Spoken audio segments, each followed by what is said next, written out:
अस्सलाम वालेकुम दोस्तों। टाइल लगाने के बाद जब टाइल की ग्राउट हो जाए तो टाइल को सबसे पहले जिप्सम से या जो शीट होती है उससे कवर करना चाहिए टाइल की सेफ्टी के लिए।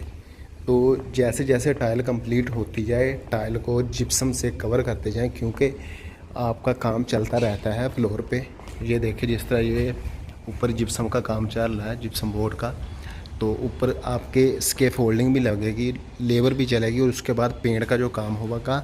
अगर आपकी टाइल जो है वो जिप्सम से या शीट से कवर है तो आपकी टाइल में एक तो स्क्रैच नहीं आएंगे, दूसरी अगर इस पर कोई हैवी वेट वाली चीज़ गिर भी जाती है टाइल पे तो टाइल में क्रैक नहीं आएंगे।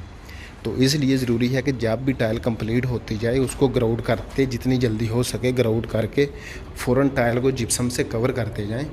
तो आपकी जो टाइल है जब आपने बिल्डा हैंड ओवर करना है उस वक्त जिप्सम आप इसकी निकाल के रिमूव करके तो उसकी जो फिनिशिंग है प्रॉपर वो कर